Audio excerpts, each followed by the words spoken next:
और पश्चिम बंगाल में धरना पॉलिटिक्स। जी हाँ, दीदी अब धरना पॉलिटिक्स कर रही है, धरने पर बैठी है दीदी। नमस्कार, स्वदेश न्यूज देख रहे हैं आप और मैं हूं आपके साथ बागीशर। आज फिर पश्चिम बंगाल के रण की हम बात कर रहे हैं। पश्चिम बंगाल के चुनावी दंगल में आर पार की जंग चल रही है। भड़काऊ बयान पर एक्शन लेते हुए चुनाव आयोग ने बीते दिन बंगाल की मुख्यमंत्री ममता बनर्जी पर प्रचार करने से 24 घंटे का बैन लगा दिया। उसकी बात क्या था, दीदी रूठ गई और दीदी धरने पर बैठ गई। इसी बैन के विरोध में ममता बनर्जी मंगलवार को धरना दे रही है। जी हाँ, आज धरने पर बैठी हुई है ममता दीदी। ममता बनर्जी कोलकाता में गांधी मूर्ति के पास धरने पर बैठी हुई है और चुनाव आयोग के फैसले का विरोध कर रही है। ममता दीदी यहां व्हीलचेयर पर ही धरना स्थल पहुंची। गांधी मूर्ति के पास धरने पर बैठी ममता दीदी ने यहां पेंटिंग बनाई और पेंटिंग के बाद ममता बनर्जी ने लोगों को भी इसे दिखाया। जहां एक और ममता दीदी धरने पर बैठी हुई हैं, वहीं गृह मंत्री अमित शाह ममता दीदी के गढ़ में उन्हीं के खिलाफ दहाड़ रहे हैं। पहले आपको दिखाते हैं ममता बनर्जी की कुछ पेंटिंग करती हुई तस्वीरें, उसके बाद किस तरह से अमित शाह उन पर गरजे हैं वो भी आपको दिखाते हैं। और आज की बहस इसी पर करेंगे, लेकिन पहले देखते हैं कुछ तस्वीरें ममता दीदी की और उसके बाद गृह मंत्री अमित शाह ने उन्हीं के घर में किस तरह दहाड़ लगाई और दीदी को अपने निशाने पर लिया। उसके बाद माँ माटी और मानुष की बात करने वाली दीदी आई। दीदी ने भी कोई कम जुल्म नहीं ढाए, अनेक लोगों को निर्मम हत्या करा दी और हजारों पर मुकदमे दायर कर दिए। मित्रों, उसने मुकदमे राजनीतिक रूप से कुछ लोगों के सिलेक्टिवली वापस लिए। मैं कहकर जाता हूं कि भारतीय जनता पार्टी की सरकार बनने के बाद आंदोलन के जितने भी मुकदमे किसी भी गोरखा भाई पर है, सबके सब एक सप्ताह के अंदर हम वापस लेने का।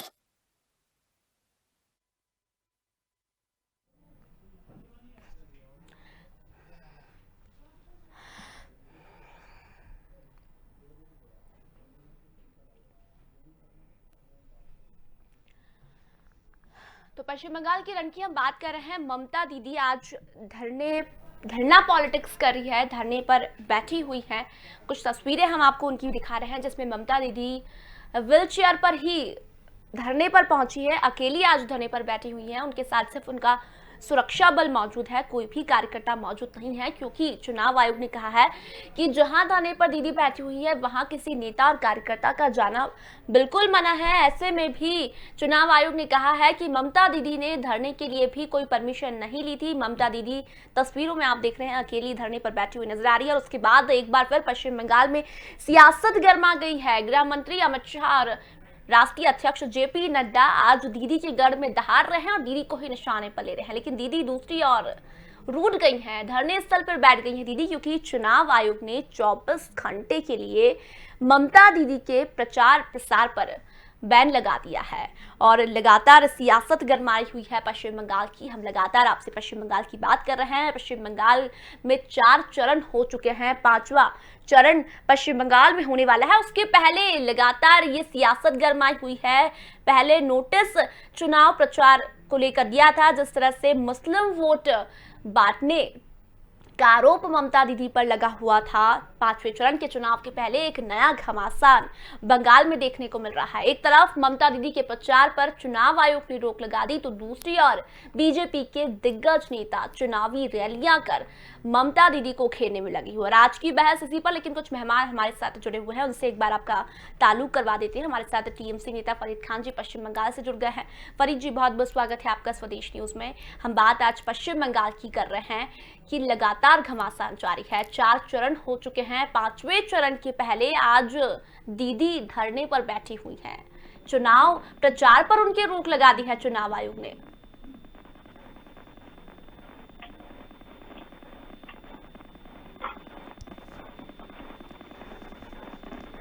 जी फरीद जी, आप तक मेरी आवाज पहुंच पा रही है? जी हाँ, बिल्कुल। हम बात कर रहे हैं दीदी की। दीदी धरने पर बैठी हुई है, चुनाव प्रचार पर रोक लगा दी है चुनाव आयोग ने, क्योंकि उन्होंने एक ऐसा बयान दिया था, मुस्लिम वोट बढ़ रहे हैं, मुस्लिमों को लेकर उन्होंने अल्पसंख्यकों को लेकर एक वोटर से अपील की थी। उसके बाद चुनाव आयोग ने पहले नोटिस दिया और उसके बाद 24 घंटे के लिए बैन लगा दिया उनके प्रचार पर। देखिए, ये तो बिल्कुल बीजेपी की हताशा, और जैसे कि मैं बोलता आ रहा हूँ कि इलेक्शन कमीशन बीजेपी के ही इशारे पे काम कर रहा है, इसलिए पश्चिम बंगाल में ममता बनर्जी के चुनाव प्रचार पर रोक लगाना दरअसल हारती हुई भाजपा की हताशा का ये प्रतीक है। भाजपा को यह मालूम है कि वो इलेक्शन हार रही है, ममता बनर्जी अकेली एक ऐसी नेत्री है कि पूरी तरह से उनको चैलेंज दे रही है, और भाजपा को ये पूरा एहसास हो चुका है कि जो 4 चरण हो चुके हैं वो पूरी तरह से पिक्चर से आउट होने वाली है। इसलिए वो उसकी हताशा है इस तरह की है कि इलेक्शन कमीशन के जरिए वो उनके प्रचार प्रसार पर रोक लगाना चाहता है, ताकि ममता बनर्जी ज्यादा से ज्यादा लोगों से ना मिल पाए, पुरहित हो गए। और ये मैं आपको बता दूं कि ये इनके लिए और नुकसानदेह होगा कि ममता बनर्जी को ये रोक नहीं पाएंगे। ममता लेकिन फरीद जी, चुनाव आयोग पर सवाल क्यों? ममता दीदी कह रही है कि चुनाव आयोग बीजेपी से मिला हुआ है, इसीलिए प्रचार पर रोक लगाई है। नरेंद्र मोदी तमाम बयान देते तब चुनाव आयोग रोक नहीं लगाती, लेकिन ममता दीदी अगर देती है तो चुनाव आयोग ने आज रोक लगा दी है, और उसके बाद ममता दीदी चुनाव आयोग पर सवाल खड़े कर रही है। ममता बनर्जी अगर दूसरों से अपील करती है तो इससे प्रॉब्लम क्या है? और जहां पर आपके दूसरे नेता लोग जब ये वोट मांगते हैं शमशान और कब्रिस्तान के नाम पर, तब उनको कोई आचार संहिता नहीं लगती है, कोई वार्निंग नहीं मिलती है, कुछ मना नहीं किया जा सकता है। तब आप खुद देखिए, देश देख रहा है, बंगाल देख रहा है कि एक तरफ ममता बनर्जी वोटरों से अपील करती है तो उनको वार्निंग मिल जाती है, उनको 24 घंटे के लिए बंद कर दिया जाता है, और दूसरी तरफ शमशान और कब्रिस्तान के धार्मिक बंटवारे के बीच में लोग वोट मांगते हैं, तब उनको कुछ नहीं कहा जाता है। आज उनके नेता अगर ये कह देते हैं कि सीआरपीएफ वालों ने 4 को क्यों मारा, 8 को क्यों नहीं मारा, मैं नेक्स्ट टाइम पूछूंगा कि उन्होंने 8 को क्यों नहीं मारा, तब उनको कोई नहीं लगता है। उनके जनरल सेक्रेटरी 2 महीना पहले बोलते हैं कि सीआरपीएफ आएगी, मैं बोलूंगा जो लोग वोट देने गुरु गोट में आएंगे तो उन्हें गोली मारना, तब उनको कोई आचार संहिता नहीं लगती है।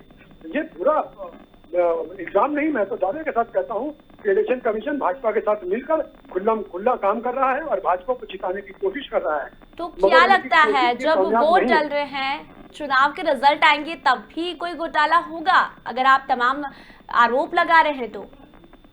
देखिए, अभी तो जो चीज आपको दिख रही है और हमारे पूरा देश देख रहा है कि चुनाव आयोग भाजपा के इशारे पर ही काम कर रहा है। रिजल्ट तो जो आएगा देखा जाएगा। हमें बंगाल की जनता पर, हमें अपने काम पर, ममता बनर्जी के काम पर पूरा भरोसा है। हमने जो घर घर में घुसकर काम किया, हम लोगों के दिलों में उतरे हुए हैं।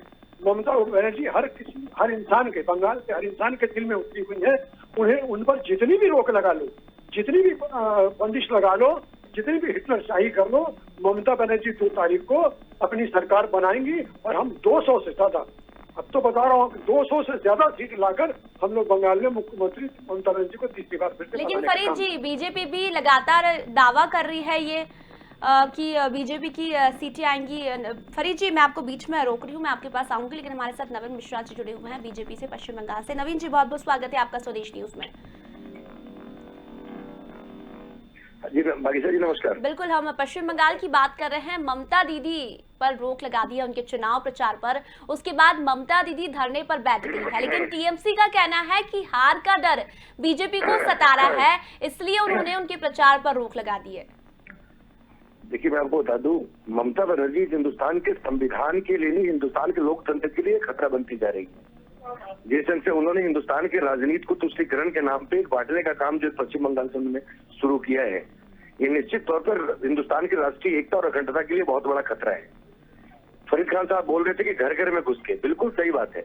ममता बनर्जी तृणमूल कांग्रेस के वार्ड पार्षद, उनके मंत्री और विधायक, उनके तमाम लोगों ने पश्चिम बंगाल के एक एक घर में घुस करके जो लूटने का काम किया है, किसानों का अनाज लूटा है, सिंडिकेट के नाम में लोगों को 2 ट्रक माल देकर के 2-3 ट्रक का बिल बनाया है, ईंट में बिल बनाया है।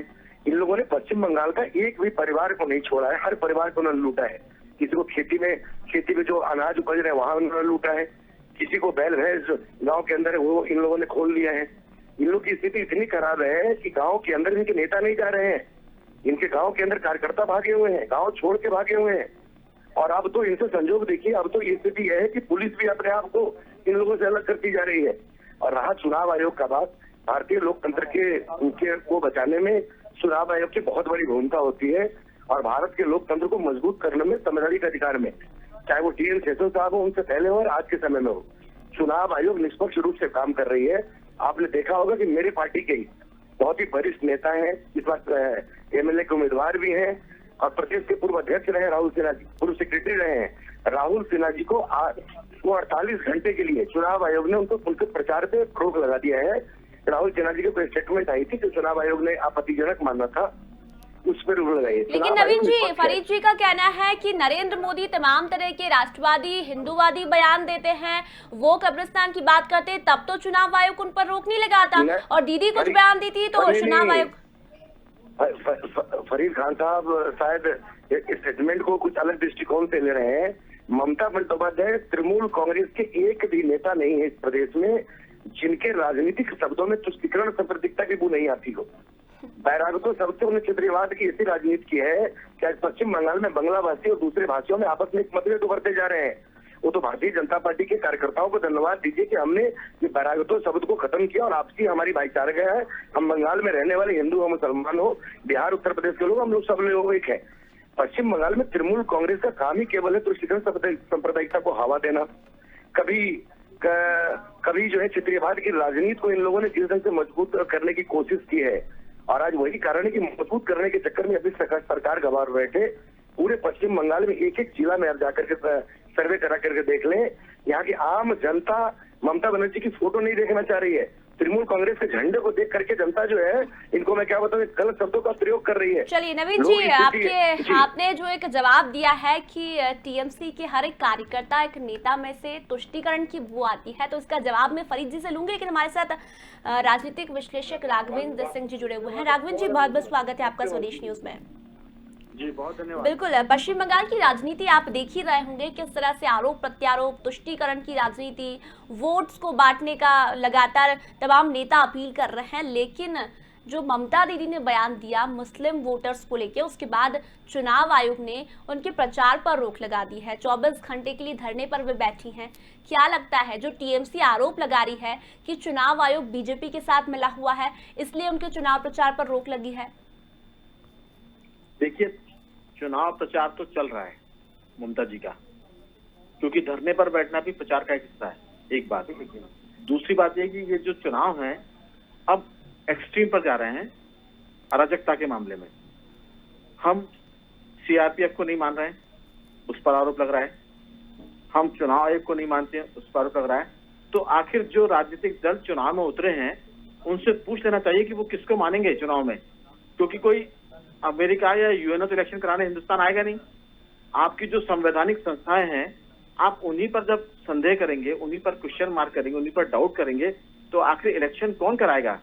ऐसा नहीं है कि कोई जो दल इलेक्शन लड़ रहे हैं उनको पता नहीं है कि वो क्या बोल रहे हैं। हर चीज पर आप शक करेंगे, चाहे कोई पार्टी हो, तो फिर बचता क्या चुनाव में? कल के दिन कोई चुनाव हारेगा जीतेगा, फिर वो उल्टी बात करेगा। तो ये जो इलेक्शन लड़ रहे हैं, मेरा मानना बागीशा जी, ये लोग बच्चे नहीं हैं, लेकिन बच्चों से भी गई गुजरी बातें कर रहे हैं, और ये खतरनाक है राजनीति के लिए भी और देश के लिए भी। मेरा मानना ये है कि अगर कोई पार्टी चुनाव लड़ रही है तो उसे संवैधानिक संस्थाओं का सम्मान करना पड़ेगा। आप कोर्ट का सम्मान नहीं करना चाहते, आप चुनाव आयोग का सम्मान नहीं करना चाहते, आप सुरक्षा बलों का सम्मान नहीं करना चाहते, तो कल के दिन जब नतीजे आएंगे उन पर भी आप संदेह करेंगे कि ये गलत है, तो फिर कुछ और करेंगे। तो मेरा मतलब ये जा रहा है मामला पूरा अराजकता की तरफ।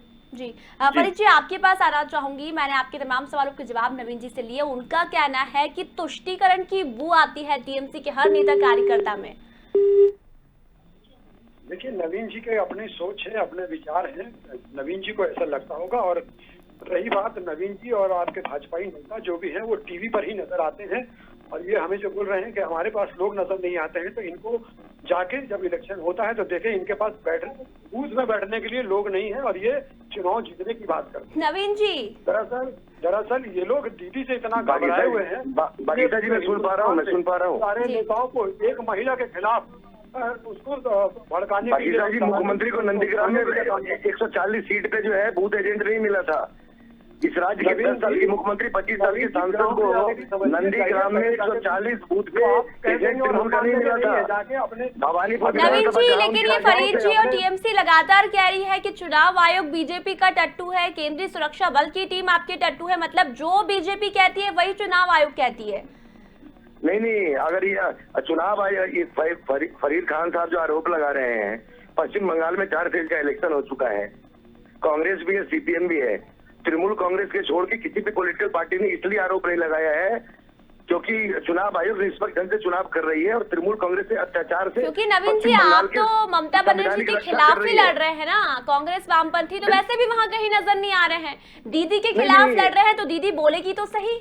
अरे मैंने कहा ना, नहीं, चुनाव आयोग ने कलकत्ता पुलिस और चुनाव आयोग ने कलकत्ता पुलिस और बंगाल पुलिस के अधिकारों से वंचित कर दिया है। जिस ढंग से पुलिस अत्याचार ये 10 साल से कर रहे थे, अपराधियों को जेल से छुड़ा करके समाज के वर्ण व्यवस्था को खराब कर रहे थे, उसको इलेक्शन कमीशन ने रोकने का काम किया है। तमाम तृणमूल कांग्रेस में 10-20% ऐसे क्रिमिनल्स बैठे थे जिनके ऊपर हत्या के मुकदमे 10-20 मुकदमे से बड़े मुकदमे हैं। इनके सांसद विधायकों के ऊपर पूरे पश्चिम बंगाल में जब आंकड़ा निकालेंगे एक केस का जखीरा है। ऐसे लोगों को ममता बनर्जी ने संरक्षण देकर के पुलिस के संरक्षण से बचा रहे हैं। तो ऐसे लोगों पर अगर कार्रवाई इलेक्शन कमीशन करे तो संवैधानिक अधिकार में है, ये संवैधानिक अधिकार में है। आपके पास गए हुए हैं, वो साफ साफ हो गए हैं। नहीं, शुभेंदु अधिकारी जी जब तृणमूल कांग्रेस के मंत्री होते हैं तो वो गंगा से खुले होते हैं, लेकिन भारतीय जनता पार्टी के शुभेंदु अधिकारी जिनके नजर में क्रिमिनल हो जाते हैं। कतनी और कतनी में समाजवाद को तोड़ने की दिशा में पहल करने वाली पॉलिटिकल पार्टी बन चुकी है। इनको समाज में न्याय व्यवस्था करना है। पश्चिम बंगाल के इतिहास में यहाँ के सिख संप्रदाय के लोग, यहाँ के बिहार उत्तर प्रदेश के लोग, यहाँ के गुजरात या मध्य प्रदेश के लोग या सिंधी पंजाबी जो लोग यहाँ हैं, जो रहने वाले लोग हैं, ये एक सैकड़ों 100-200 साल से पश्चिम बंगाल कलकत्ता महानगर में रहते हैं। रिक्शा चलाने वाले, ठेला चलाने वाले, पान बेचने वाले, चाय बेचने वाले, समाज के सब वर्ण व्यवस्था में हिंदी भाषियों का एक बहुत मजबूत स्थान रहा है। पश्चिम बंगाल की सरकार जो है ब्यूरोक्रेसी का, लेकिन जिस ढंग से अत्याचार ममता बनर्जी ने किया है, आपको पता होगा कि ममता बनर्जी भवानीपुर थाने के लॉकअप में क्रिमिनल को छुड़ाने एक मुख्यमंत्री चली जाती है, लॉकअप खोल के निकाल देती है। ये मुख्यमंत्री का इतिहास है। नवीन जी आप तो ये जवाब दीजिए कि जो सवाल फरीद जी कर रहे हैं कि बीजेपी भी तो वोट मांग रही है चुनावी सभाओं में, वो भी तो तुष्टीकरण की राजनीति कर रही है, तो फिर नवीन जी मैं आपसे सवाल कर रही हूँ। और भी कई लोग अभियुक्त हैं जो आपके साथ बैठे हुए हैं और आप उनको स्टार प्रचारक बना के बैठाए हुए हैं, उनका नाम नहीं लीजिएगा आप नवीन जी। नवीन जी आप लोग बात किया कीजिए तो थोड़ा सोच समझ के बात कीजिए। राजीव कुमार जी अगर है तो बाकी कुछ नेता जो आपके पार्टी में बैठे हुए हैं उनके बारे में कुछ रोशनी नहीं डालिएगा आप लोग। किससे वंचित कर रहा है ना, क्योंकि IPS को गुमराह नहीं कर पा रहे हैं, थाने को गुमराह नहीं कर पा रहे हैं, सांप्रदायिकता नहीं फैला पा रहे हैं। एक मुख्यमंत्री के मुंह से ये निकलना कि हिंदू एक जगह वोट दे रहा है तो मुस्लिम समाज एक जगह वोट दे रहे, सांप्रदायिकता नहीं तो और क्या है? ये तुष्टीकरण का राजनीति और क्या? एक मुख्यमंत्री के द्वारा, एक राज्य के मुखिया है, उनके द्वारा ये कहना कि कुछ और लोग एक जगह जा रहे तो मुसलमान एक जगह पड़े, ये तुष्टीकरण की राजनीति तो और क्या है? पश्चिम बंगाल के राजनीति को जिस से ममता बंदोपाध्याय ने तुष्टीकरण सांप्रदायिकता के नाम पे बदनाम किया है, हिंदुस्तान के इतिहास के लिए काला अध्याय है।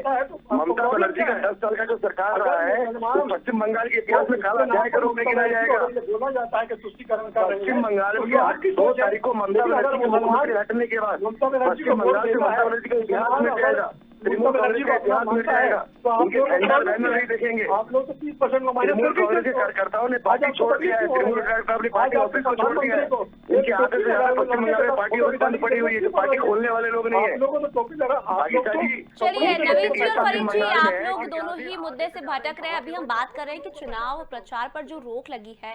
नवीन जी आपसे सवाल करती हूँ मैं, जिस तरह से फरीद जी कह रहे हैं कि हार का डर बीजेपी को सता रहा है, इसीलिए चुनाव आयोग से बीजेपी ने कहा है कि प्रचार पर रोक लगाए और बीजेपी के साथ चुनाव आयोग मिली हुई है। तो क्या इतना डर ममता दीदी का, एक महिला का इतना डर बीजेपी को सता रहा है कि एक मुख्यमंत्री के प्रचार पर ही रोक लगा दी? राहुल सिन्हा जी बीजेपी के बहुत बड़े नेता है, उनके ऊपर भी बयान पे लगाया है। ममता बनर्जी तो ये चाहती थी कोई काम उनके पास आने, जनता उनको लाइक नहीं करे, भीड़ नहीं हो रही है, लोग उनको नमस्ते करने वाले लोग नहीं मिल रहे हैं। जबरन किराए के लोग असंप्रदायिकता के नाम पे, तुष्टीकरण के नाम पे ममता बनर्जी अपनी प्रचार कर रही है। ऐसे नेता के ऊपर तो पूरी आजीवन आज इलेक्शन कमीशन को सभी राजनीति से इनको संन्यास दिला देना चाहिए, इनके ऊपर रोक लगा देनी चाहिए। इस तरह समाज को ममता बनर्जी बांटने का काम पाकिस्तान जी कर रही है, निश्चित तौर पर लोकतंत्र के लिए बहुत बड़ा खतरा है, भारत की एकता और अखंडता के लिए खतरा है। इसलिए ममता बनर्जी के आजीवन राजनीति पर संन्यास लगा, मतलब चुनाव आयोग को और भारत सरकार को एकदम गंभीर रूप से इनको पूरे इनके राजनीतिक जीवन पे वो लगा देना चाहिए, तो प्रश्चित खड़ा हो गया इनके राजनीतिक जीवन पर। चलिए हमारे साथ राघवेंद्र जी जुड़े हुए हैं, वरिष्ठ पत्रकार, उनसे भी जान लेते हैं उनका क्या राजनीतिक पहलू कहना है। राघवेंद्र जी, जिस तरह से धर्म के नाम पर पॉलिटिक्स हो रही है, चुनाव प्रचार पर रोक लगा दी जाती है, फिर टीएमसी के तमाम आरोप आते हैं कि बीजेपी के साथ चुनाव आयोग मिली हुई है, कितना सही मानते हैं धर्म के नाम पर, लोगों के नाम पर पॉलिटिक्स हो रही है, धरना दिया जा रहा है, हत्याएं हो रही है, वोटर्स की हत्या तक की जा रही है पश्चिम बंगाल में? देखिए, हमने सुना था कि पहले अंग्रेज करते थे डिवाइड एंड रूल। अब जो हिंदुस्तान की राजनीति में काले अंग्रेज भी बच गए हैं, जो राजनीति के जरिए लोगों को डिवाइड करते हैं और रूल करने की कोशिश करते हैं। चाहे वो कोई भी पार्टी हो, मैं किसी पार्टी का नाम ले लूंगा, लेकिन हर दल अपने अपने हिसाब से वोटों को डिवाइड करके अपने पक्ष में लाने की कोशिश करते हैं। एक बात। दूसरी बात यह कि ये जो पॉलिटिकल पार्टीज के प्रवक्ता हैं, ये अपनी पार्टियों के पक्ष में इस कदर चले जाते हैं कि उनको ये पता नहीं होता कि वो कह क्या रहे हैं। कोई कहता है कि ममता जी पर आजीवन प्रतिबंध लगा दीजिए। भैया, राजनीति और लोकतंत्र में किसी पर प्रतिबंध लगाना, देश में तो जो आतंकवादी उनको मुख्य धारा में लाने की बात होती है कि आप इलेक्शन लड़िए और अपनी जो पॉलिसी उसको जनता के बीच में जाए और करें। तो मेरा कहना यह कि जो बहुत माफी के साथ मैं दोनों मित्रों से कहना चाहूंगा कि अपनी अपनी पार्टी का पक्ष रखें, लेकिन अतिरेक में न जाए, एक्सट्रीम पर न जाए। यही एक्सट्रीम ममता जी कर रही है, यही एक्सट्रीम बीजेपी कर रही है, तो फिर चलेगा कैसे? मेरा कहना यह है कि जो लोगों को बांटने की बात की जा रही है, कोई भी पार्टी इस पर पाक साफ नहीं है। हर पार्टी अपने अपने स्तर पर बांटने की कोशिश करती है। मेरा कहना यह है कि पहले गोरे अंग्रेज थे, अब ये जो पार्टियों में काले अंग्रेज हो गए हैं, ये भी लोगों को बांटकर चुनाव जीतने की कोशिश कर रहे हैं। जो ज्यादा सफल होगा वो सरकार में आ जाएगा, जो थोड़ा सा कम होगा वो विपक्ष में आ जाएगा। ये मेरा कहना है। बाकी बिल्कुल। चलिए फरीद जी, आखिरी सवाल आपसे करूंगी। जो हम बात कर रहे हैं धरना पॉलिटिक्स की, धरने पर बैठी हुई है दीदी, आप क्या कुछ कहेंगे? क्यों ये आज जो धरना, दीदी धरना तो दे ही रही है, लेकिन जो चुनाव प्रचार पर बैन लगाया है, क्यों लगता है आपको कि बीजेपी के कारण ये प्रचार पर बैन लगा है?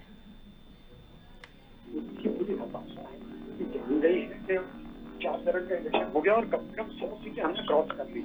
48 बाकी है, जो भी 5वें चरण में हम करीब करीब पहुंच जाएंगे। तो बीजेपी की हताशा है कि वो देख रहे हैं कि किसी भी तरह से, पहले टांग टूट गई, अभी तो बैन लगा, तो किसी भी तरह से ममता बनर्जी को कंट्रोल कर नहीं पा रहे हैं और पूरी इनके हाथ से निकलती चली जाए। किस हिसाब से? अब तो मुझे डर है कि कहीं ममता बनर्जी की हत्या करने की साजिश न करवा दे।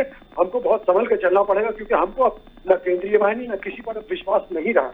मुझे बहुत दुख के साथ ये बात कहनी पड़ रही है, लेकिन ऐसा हो रहा है और भाजपा को ऐसा नहीं करना चाहिए। मैं, अगर मेरे मित्र लाइन पर है तो उनसे एक बात पूछूं, अगर वो ये बात को क्लियर बता देंगे तो वो जो बोलेंगे मैं मान जाऊंगा। ठीक है, ममता बनर्जी ने जो बात कही थी, इलेक्शन कमीशन ने उनको 24 घंटे का बैन लगाया, लेकिन मैं उनसे पूछना चाहता हूँ कि जब उनके नेता ने शमशान और कब्रिस्तान की पिछले इलेक्शन में बात की थी, क्या उन पे कोई बैन लगा था? चलिए, अगर नहीं लगा तो कोई बात नहीं। अगर नवीन जी भी उसकी अगर कोई निंदा करे तो मैं राजी हूँ, मैं भी सारे अपने शब्द वापस। नवीन जी कहिए। चुनाव प्रचार शुरू हुआ है, आप टोटल क्लिप को केवल देख लें। ममता बंदोपाध्याय का एक भी चुनावी सभा ऐसा नहीं था जो समाजवाद को जोड़ने की दिशा में उनसे कोई भी भाषण रहे हो। समाजवाद को कैसे तोड़े जाए, क्षेत्रीयवाद को कैसे मजबूत किए जाए, भारत के एकता और अखंडता को कैसे तोड़े जाए, तुष्टिकरण देश में कैसे बचाया जाए, पश्चिम बंगाल में रोहिंग्या को ला करके कैसे वोट के राजनीति को मजबूत किए जाए और समाज के अंदर सांप्रदायिकता बढ़ा करके युवाओं को कैसे उनके पद से हटाया जाए। ममता बनर्जी के ऊपर ये हर उनके भाषण में आप सुनेंगे। चुनाव आयोग ने तो बहुत गंभीरता से, बहुत आराम से देखा। उसके बाद गंभीरता से जब देखा कि सर से पानी ऊपर चला गया, तब उन्होंने इसके ऊपर कार्रवाई की है। देखिए, ममता बनर्जी की राजनीति का जो सीढ़ी है वो सांप्रदायिकता के ही नींव पर चढ़ के किया गया है। कभी हिंदी भाषियों के विरोध में बोलती है, कभी मुसलमान को, कभी हिंदू आतंकवाद के बारे में बोलती हैं, कभी भगवा आतंकवाद की चर्चा करती हैं, कभी बांग्लादेशी हिंदी की आपसी एकता को कैसे तोड़ा जाए इस पे करती है। ये ममता बनर्जी उनके पार्टी की चरित्र रही है। एक्चुअली क्या है, मैं आपको बता दूं भागीसा जी, तृणमूल कांग्रेस हिंदुस्तान की सबसे बड़ी भ्रष्टाचार रूपी जननी समुद्र रही है और उसी के कोख से तृणमूल कांग्रेस पैदा हुई है। तो जिसकी माँ कांग्रेस रूपी माँ इतनी भ्रष्ट रही हो, उसकी संतान जो तृणमूल कांग्रेस है वो वैसी भ्रष्टाचारी होगी ना। तो इनके भ्रष्टाचारी शब्द इनके लिए बना है, सांप्रदायिकता शब्द इनके लिए बना है, तुष्टिकरण शब्द इनके लिए बना है, समाज को तोड़ने जोड़ने की। चलिए, ये तो पता लगेगा तुष्टिकरण कौन कर रहा है, सांप्रदायिकता कौन फैला रहा है, 2 मई को जरूर पता लगेगा, क्योंकि 4 चरण की वोटिंग हो चुकी है। फिलहाल समय बहुत कम है। तीनों ही मेहमानों को मैं यही धन्यवाद कहना चाहूंगी। तो पश्चिम बंगाल के रण की हम लगातार बात कर रहे हैं। पश्चिम बंगाल में 4 चरण की वोटिंग हो चुकी है। ऐसे में 5वें चरण के पहले धरने पर दीदी बैठ गई है। 24 घंटे के लिए चुनाव प्रचार पर उनकी रोक लगा दी है। ऐसे में टीएमसी लगातार यह आरोप लगा रही है कि हार का डर बीजेपी को सता रहा है, इसलिए बीजेपी और चुनाव आयोग ने मिलकर इस पर चुनाव प्रचार पर बैन लगाई है। लेकिन ममता दीदी ने भी कह दिया है कि रात 8 बजे के बाद चुनाव प्रचार करूंगी और मैं डरने वाली नहीं हूं, मैं शेरनी की तरह दहाड़ूंगी। तो फिलहाल देखना होगा कि 2 मई को बंगाल की कुर्सी पर कौन बैठता है और कौन होगा बंगाल का बासीगर। तो फिलहाल अभी के लिए इतना ही, जल्दी लौटेंगे, तब तक बने रहिए स्वदेश न्यूज के साथ।